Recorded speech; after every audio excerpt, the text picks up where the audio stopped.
আবু জাহেল বলে, মুহাম্মদ তুমি কি নিয়ে আসলা, আমাকে দাও, আমার হাতে দাও। আবু জাহেল হাত বাড়ায় দিলেন মুহাম্মাদের কাছে।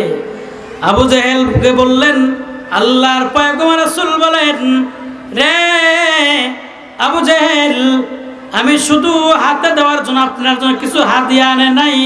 আবু জাহেল বলে, ভাতিজা তাহলে তুমি আমার পকেটে তুমি দাও। আল্লাহ রাসূল বলেন, না, পকেটে দেওয়া যাবে না। আবু জাহেল বলেন, তাহলে তুমি আমার ব্যাগে দাও, কি হাদিয়া তুমি দিবা? আল্লাহ নবী বলেন, কাকু রে, কাকু আমার, আমি আপনার জন্য যে হাদিয়া নিয়ে আসছি, সেই হাদিয়াটা আপনার আল্লাহর কালাম নিয়ে আমি আসছি, এটা আপনার কানে আমি শোনাই দিব। জোরে বলুন না সুবহানাল্লাহ। আবু জাহেল বলে, মুহাম্মদ এর কি করার জায়গা পাও না যে তুমি কোরআন তুমি আমার কানে দিবা? এই কোরআন শুনতে আমি রাজি নেই। আবু জাহেল বলে, হে মুহাম্মদ, এখান থেকে তুমি বেরিয়ে চলে যাও, এখান থেকে বেরিয়ে চলে যাও, না হলে কিন্তু তোমার অবস্থা খারাপ হবে। আল্লাহর পয়গম্বর রাসূল বলেন, চাচা যান, এখানে তাবলীগ করতে আসছি, তাবলীগ করেই যাব। জোরে বলুন সুবহানাল্লাহ। আসসালামু আলাইকুম ওয়া রাহমাতুল্লাহি ওয়া বারাকাতুহু। ওয়া আলাইকুম আসসালাম। আলহামদুলিল্লাহ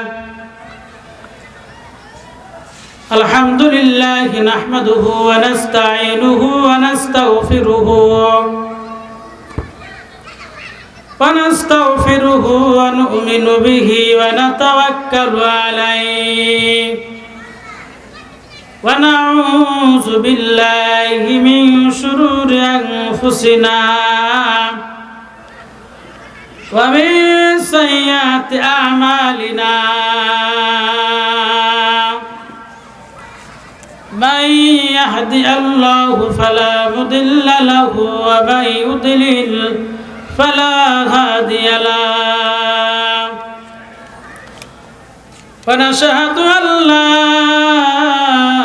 إله إلا الله وحده لا شريك له ونشهد أن سيدنا وسندنا وحبيبنا ومولانا محمدا عبده ورسوله الذي أرسله بالحق بشيرا ونذيرا وداعيا إلى الله بإذنه وسراجا وقمرا منيرا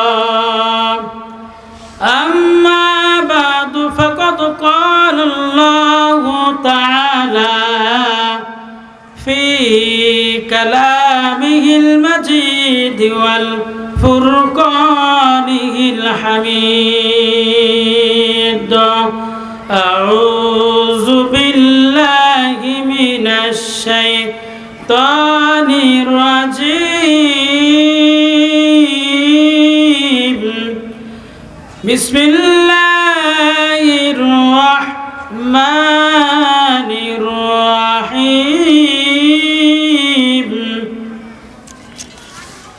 إنما المؤمنون الذين آمنوا بالله ورسوله ثم لم يرتابوا وجاهدوا بأموالهم وأنفسهم في سبيل الله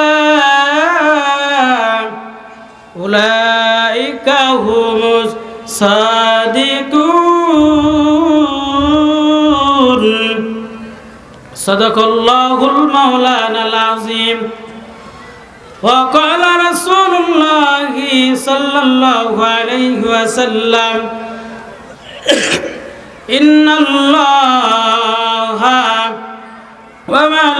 وملائكته يصلون على النبي يا أيها الذين آمنوا صلوا عليه وسلموا تسليما درود إبراهيم اللهم صل على محمد وعلى آل محمد كما صليت على إبراهيم وعلى آل إبراهيم إنك حميد مجيد اللهم بارك على محمد وعلى آل محمد كما باركت على إبراهيم وعلى آل إبراهيم إنك حميد مجيد الحمد لله চরকুশাবাড়ি নদীর পূর্ব পার জামে মসজিদের উন্নতি কল্পে আজকের সম্মানিত মাহফিলের সভাপতি জনাব মোহাম্মদ আবু সাইদ সাবেক চেয়ারম্যান সভাপতি 3 নং সগুনা ইউনিয়ন বিএমপি বারাকাল্লাহু ফি হায়াতিহি সবাই বলেন আল্লাহুম্মা আমিন। আজকের মাহফিলের প্রধান বক্তা আল্লামা হযরত মাওলানা মুহাম্মদ আব্দুল আল মামুন সাহেব বারাকাল্লাহু ফি হায়াতিহি সবাই বলেন আল্লাহুম্মা আমিন। সম্মানিত হাজিরিন,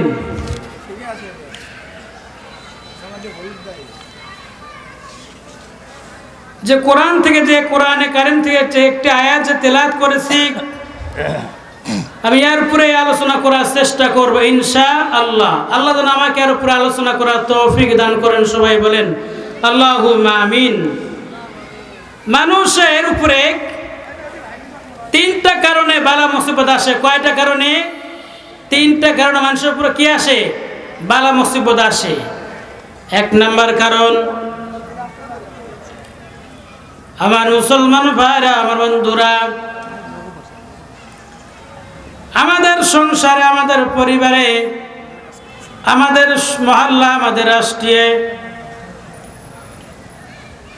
কেন এত বালা মুসিবত কেন আসে? কেন পরিবার অশান্তি কেন হয়? আল্লাহর নবী বলেন, নবীর সাহাবী হযরত আবু হুরায়রা রাদিয়াল্লাহু তাআলা আনহু বলেন, ইয়া রাসূলুল্লাহ, ইয়া হাবিবাল্লাহ, ও পয়গম্বর, তাহলে 3টা কারণে কেন বালা মুসিবত আসে? 3টা কারণটাকে আপনি আমাদেরকে জানায় দেন। আল্লাহর পয়গম্বর রাসূল বলেন, 1 নাম্বার কারণ, নিজের সমাজের মধ্যে, মহল্লার মধ্যে, গ্রামের মধ্যে, রাষ্ট্রের মধ্যে, নিজের পরিবারের মধ্যে 3টা কারণে বালা মুসিবত আসে। 1 নাম্বার কারণ হচ্ছে শুধু একমাত্র গুনার কারণে বালা মুসিবত আল্লাহ তাআলা গজব নাযিল করেন। কিসের কারণে বলেন? গুনার কারণে। কি গুনাহ? আরে নবীর সাহাবী হযরত আবু হুরায়রা আল্লাহর পয়গম্বরকে, রাসূলকে প্রশ্ন করলেন, ইয়া রাসূলুল্লাহ, ইয়া হাবিবাল্লাহ, গুনাহ আবার কি? আল্লাহর পয়গম্বর রাসূল বলেন, যেমন 1 নম্বরে নামাজ না পড়লে গুনাহ না সওয়াব। গুনাহ, নামাজ না পড়লে কি গুনাহ? মুসলমান দাবি করছেন, মুসলমানের সন্তান, মুসলমানের মেয়ে, কিন্তু কোরআন শিখতে চাই না। তাহলে দেখি বলেন তো আপনারা সবাই মুসলমান, কোরআন শিক্ষা করা ফরজ না নফল? ফরজ। যেই বান্দা এই কোরআন শিক্ষাকে যে অপমানজনক করে যে শিখবে না, তাহলে দেখি যে বান্দা ফরজ যে পরিত্যাগ করে, তাহলে ফরজ ত্যাগ করা গুনাহ আছে না নাই? এই একটা। 2 নাম্বার বললাম। 3 নাম্বার কারণ, বাজার সমর্থন আছে, আমরা যাকাত দেই না। কি দেই না? যাকাত দেই না।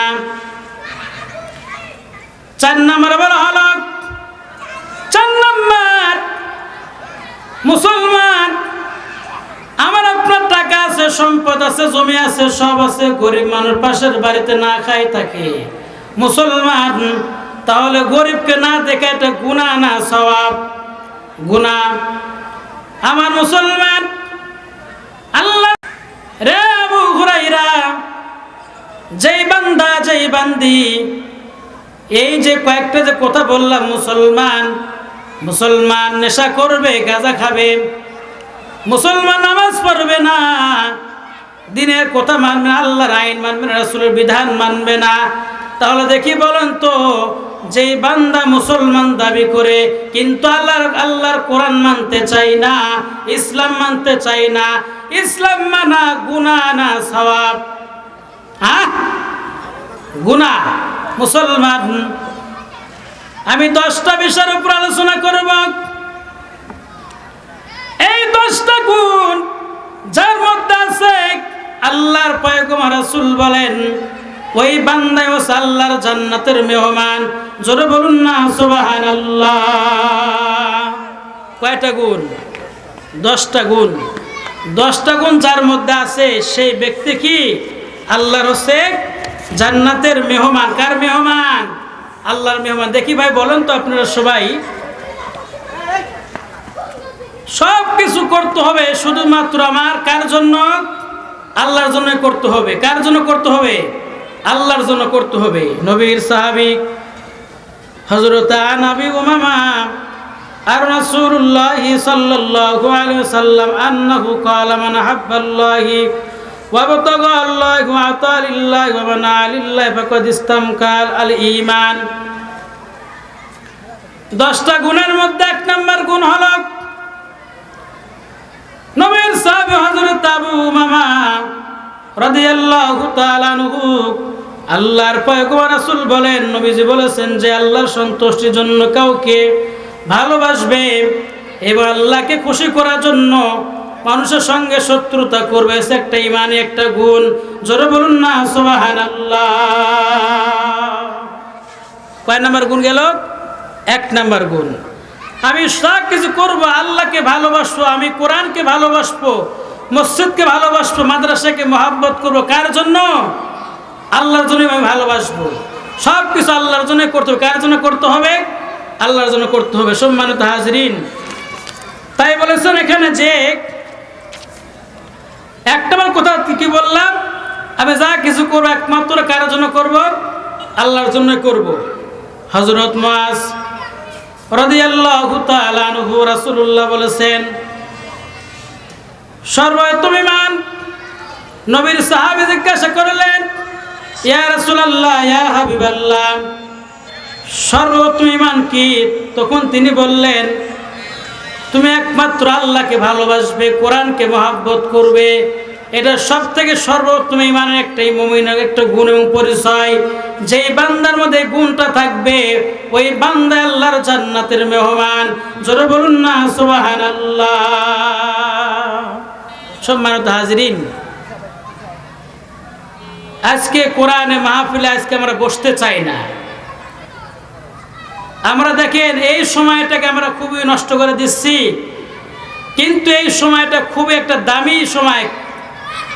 এই সময়টাকে আমি আপনি কাজে লাগাইতে পারলে তাহলে আমার আপনার দুনিয়াতে কল্যাণ এবং আখিরাতে কল্যাণ হবে। সম্মানিত হাজরিন, আল্লাহ রাব্বুল আলামিন, আল্লাহর পয়গম্বর রাসূল বলেন, তোমরা এই সময়টাকে তোমরা নষ্ট করো না। তার কারণ এই আমাকে আপনাকে আল্লাহ তাআলা খুবই অল্প সময় দিয়ে অল্প হায়াত দিয়ে আল্লাহ পাঠায় দিয়েছেন। আল্লাহ তাআলা বলেন, তোমরা এই অল্প সময়ের মধ্যে হায়াতের মধ্যে তোমরা ঈমানওয়ালা হতে পারলে, আমলওয়ালা হতে পারলে সেই ব্যক্তি তার কবরটা হবে জান্নাতের পরিণত হয়ে যাবে। জোরে বলুন সুবহানাল্লাহ। আল্লাহর পয়গম্বর রাসূল বলেন, যেমন মুসলমান, যে আমি 3টা যে কথা বলেছিলাম 3টা কথা বলে আমি শেষ করে দিব। তার মধ্যে 1 নম্বর বলেছিলাম সমাজে 1 নম্বরে কি গুনার কারণে সমাজে গ্রামে নিজের পরিবারে অশান্তি সৃষ্টি হয়। 2 নম্বর কথা হলো যে যারা আল্লাহর ঈমানদার বান্দা, যারা মুমিন, যারা বান্দা, যারা মুত্তাকিন, আল্লাহ বলেন আমি এর উপরে আমি অনেক পরীক্ষা আমি করি আমি আল্লাহ। যেমন মুসলমান একজন দোকানদার, একজন ব্যবসায়ী দোকানে কর্মচারী রাখছেন। মুসলমান উদাহরণ দিল, ওয়াজ ভালো বুঝবেন বাজার। দোকানদার কর্মচারী রাখছেন, কর্মচারীকে পরীক্ষা না করে 2-3 মাস পরীক্ষা কর্মচারীকে করা হয় কি হয় না? পরীক্ষা করা হয়। আল্লাহর নবী বলেন, ওই দোকানদার, ওই ব্যবসায়িক পরীক্ষা ওই জন্যই করে, ওই কর্মচারী আসলে সত্য না মিথ্যাবাদী না চোর, তার ভিতরে কেমন আমানত ধরে আছে উনি এটা পরীক্ষা করেন। আল্লাহর পয়গম্বর রাসূল বলেন ওই সময়টা তাকে একটা বিশ্বাস তার মধ্যে আসে না, ছেলেটা অনেক ভালো, তাকে দোকানে রাখা যাবে। আল্লাহ রাসূল বলেন ও বান্দা, আমি তোমাকে সৃষ্টি করছি, তোমাকে আমি ভালোবাসি, মহব্বত করি, আমি তোমার ইমানটাকে, তোমার ইমানকে আমি আল্লাহ পরীক্ষায় নিবই নিব, আর আমি আল্লাহ পরীক্ষা না করে তোমাকে আমি জান্নাতে দিব না। কথা বলেন ঠিক কিনা মুসলমান? আল্লাহর পয়গম্বর রাসূল বলেন 2 নাম্বার কথা হলো আল্লাহ পরীক্ষা করেন ইমানদারকে। 3 নম্বরে যে কথা আলোচনা মুসলমান, 3 নম্বর কথা হলো যে বান্দা, যে বান্দি আল্লাহ পরীক্ষা করার পর আল্লাহকে ভুলেন, আল্লাহকে ভালোবাসে। আল্লাহ বলেন ইন্নাল্লাহা মা'আস সাবিরিন। আল্লাহ বলেন আমি পরীক্ষা দেই যে বান্দা সবর করে, যে ধৈর্য ধারণ করে, আর সবরের বিনিময় আমি আল্লাহর বান্দাকে তার জন্য একটা জান্নাত বরাদ্দ করে রেখে দেই। জোরে বলুন না সুবহানাল্লাহ। মুসলমান, এই কোরআনের মাদ্রাসায়, কোরআনের মাহফিলে আলোচনা করতে গেলে অনেকের চুলকানি শুরু হয়। বর্তমানে 16টা বছর জালিম সরকার অত্যাচার করছেন ওলামায়ে কেরামের উপরে, কোরআনে মাহফিল করতে দেয় নাই।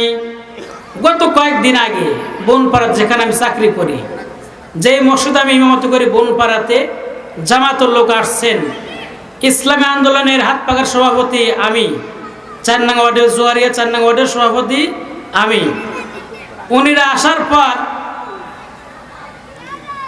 কিছু লোক আছে গ্রামে, তারা বললো জামাতের লোক, হাত পাখার লোক, ইসলামী আন্দোলন লোক, তারা কেন আসবে? তাই আমি বললাম ভাইজান, তারা তো মসজিদে এসে কোনো কিছু খারাপ তো কথা বলে না, তারা দিনের বিষয়ে কিছু আলোচনা করে, দিনের দাওয়াতি কাজ কেমনে করা যাবে। আমাকে বলছে না, এখানে কোনো কথাবার্তা বলা যাবে না কোরআনের। তাই বললাম আপনারা কি মুসলমান না হিন্দু? এই কথা একজন অমুসলিম বললে মানা নেওয়া যেত, কিন্তু একজন মুসলমান এই কথা মুখে পেশ করতে পারে না, কিন্তু একজন মুসলমান এই কথা পেশ করতে পারে না।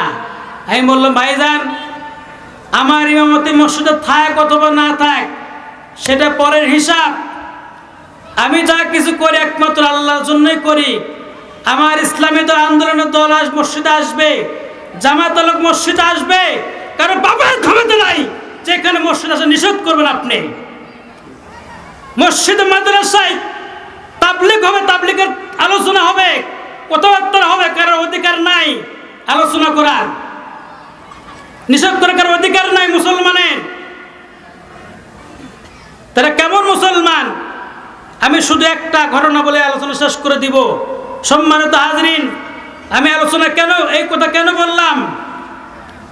এই নবীর সাহাবী হযরত আবু বকর রাদিয়াল্লাহু তাআলা আনহু যে সময় দাওয়াতি কাজ করতে গিয়েছিলেন, আল্লাহ রাসূল বলেন হে আবু বকর, আমি 10টা কারণে তাবলীগ করব। কয়টা কারণ? 10টা কারণে তাবলীগ করে। ভাই এখানে আসেন, এখানে আসেন।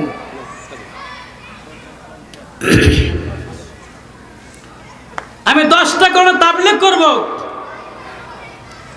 যে মক্কায় যে আইন হয়েছে, গত 3 দিন আগে যে মিটিং হয়েছে, যে মুহাম্মাদের আল্লাহর কোরআন, মুহাম্মাদের কথা মক্কায় কোনো প্রচার করা যাবে না। আল্লাহ রাসূল বললেন যে আইন পাশ করছে তার বাসায় গেলে আগে কোরআন করব, প্রচার করব। জোরে বলুন সুবহানাল্লাহ। আবু জাহেল বাসায় গিয়ে আমি কোরআনের দাওয়াত দেব, তাবলীগ করব আমি। আল্লাহ নবীর সাহাবী হযরত আবু বকর রাদিয়াল্লাহু তাআলা আনহু বলেন যে ইয়া রাসূলুল্লাহ, ইয়া হাবিবাল্লাহ, আপনি তাবলীগ করতে যাবেন আবু জাহেলের বাসায়, কোরআন নিয়ে যাবেন, আপনাকে তো আবু জাহেল একবারে মেরেই ফেলে দিবে। আল্লাহ নবী বলেন হে আবু বকর, আমি যার কোরআন নিয়ে যাব শুধু আমি কি একাই যাব? আবু বকর বলেন নবী গো, আমি আপনার সঙ্গে সফর সঙ্গী হব। জোরে বলুন সুবহানাল্লাহ। আজকে বর্তমানে কোরআনে কথা বললে, হক কথা বললে যদিও দাবি করে মুসলমান, নামাজ পড়ে, বড় বড় দাড়ি আছে, পাগড়ি আছে, টুপি আছে, কিন্তু বক্তার উপর অত্যাচার করে স্টেজে কিন্তু মুসলমান কোনো প্রতিবাদ করে না। এরা নিঃসন্দেহ মুনাফিক। কথা বলেন ঠিক কিনা মুসলমান? এরা নিঃসন্দেহ মুনাফিক। এরা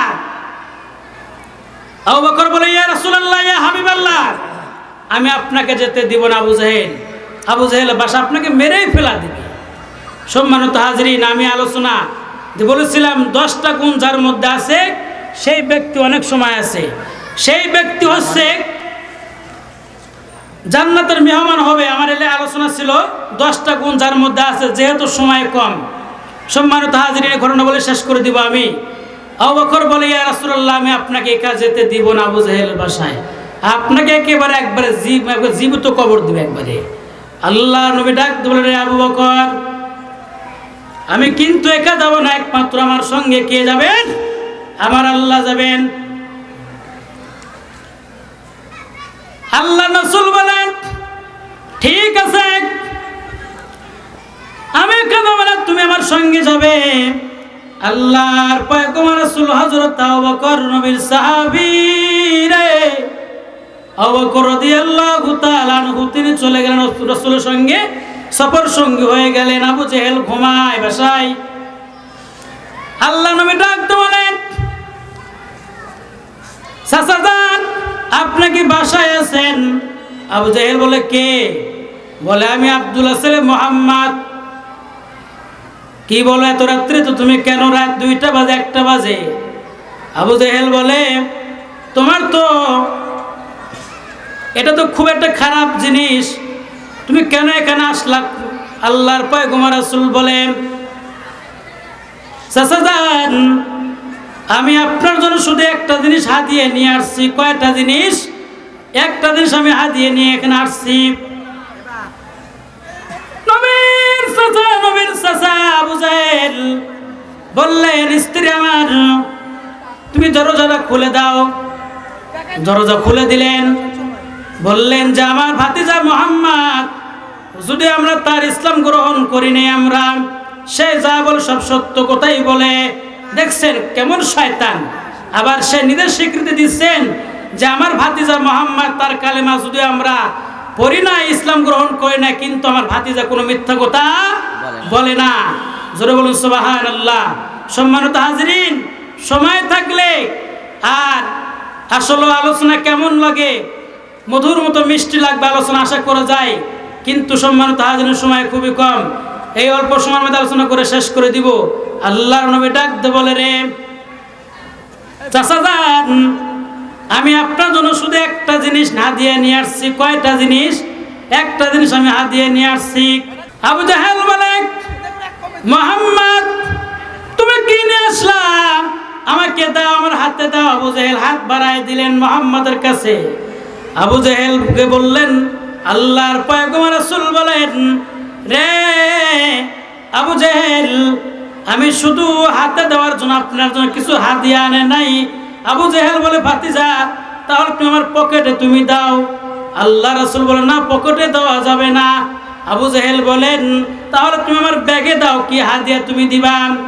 আল্লাহ নবী বলেন, কাকু রে, কাকু আমার, আমি আপনার জন্য যে হাদিয়া নিয়ে আসছি, সেই হাদিয়াটা আপনার আল্লাহর কালাম নিয়ে আমি আসছি। এটা আপনার কানে আমি শোনাই দিব। জোরে বলুন না সুবহানাল্লাহ।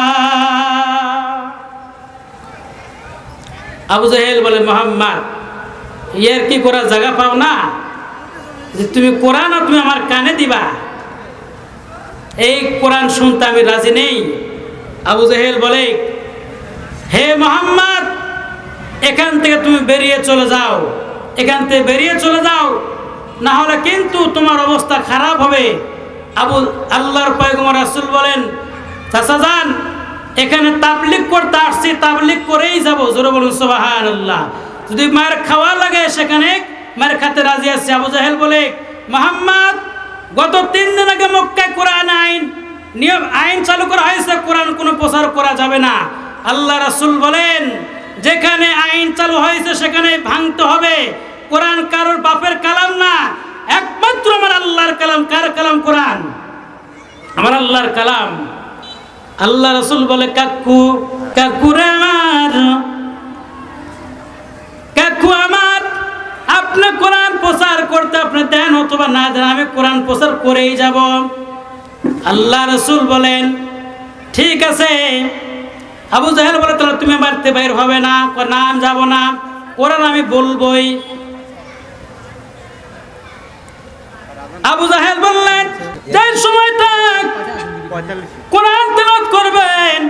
আবু জাহেল উতবা সাইবা আল্লাহ রাসূল ঘরে হাত লাগাইছেন, সঙ্গে সঙ্গে আল্লাহ তাআলা বলেন আল্লাহ বলেন হে আমার ফেরেশতা জিবরাইল যাও, আমার মুহাম্মাদের ঘরে হাত রাখছেন আবু জাহেল, তার পাটা মনে তুমি ধরে রাখবা।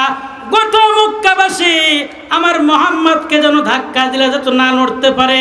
জোরে বলুন না সুবহানাল্লাহ।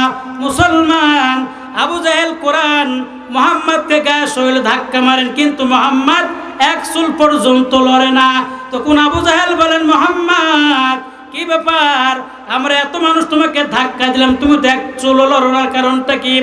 আল্লাহ রাসূল বলেন ও চাচা যান, যারা কোরআন যারা প্রচার করে এরা ধাক্কা দিলে কোরআনকে ধাক্কা দিলে কোরআন লড়ে না, যে ধাক্কা মারে যে আঘাত করে সে সাইড হয়ে চলে যায়, কিন্তু কোরআনকে সরাইতে পারে না। জোরে বলুন না সুবহানাল্লাহ। বর্তমানে এই কোরআনকে যারা নিয়ে যারা কুটুক্তি যারা করছেন, ইসলামকে যারা নিয়ে যারা শত্রু যারা দুশমনী যারা করছেন, ও মুসলমান বিএনপি কে অনেক ঝাঁকাইছে, ঝাঁকান নাই? কথা বলেন না কেন? ঝাঁকাই নাই? জামাতকে অনেক ঝাঁকাইছেন, হেফাজতকে অনেক ঝাঁকাইছেন, তাবলিগ জামাতকে অনেক ঝাঁকাইছেন মুসলমান, কিন্তু ঝাঁকায় কোনো লাভ হবে না। আল্লাহর নবীকে আবু জাহেল ঝাঁকাইয়া পারে নাই। তারাই যারা ঝাঁকাইছেন আগে বর্তমানে 16 বছর, তারাই বর্তমানে আজকে নাই, কিন্তু কোরআন আছে, ওলামায়ে কেরাম ঠিক আছে, তারা মাঝখানে তারা নেই। কোরআনকে ঝাঁকাইয়া কোনো লাভ হবে না। তারাই নিজেরাই সব বিদেশে পাচার হয়ে চলে গিয়েছেন। সম্মানিত হাজিরিন, সময় থাকলে আলোচনা আমার সামনে অনেক ছিল। আল্লাহ যেন আমাদের সবাইকে যে আলোচনা হয়েছে 5 ওয়াক্ত নামাজ এবং কোরআনের উপরে আমল করার তৌফিক দান করেন। সবাই বলেন আল্লাহুম্মা আমিন।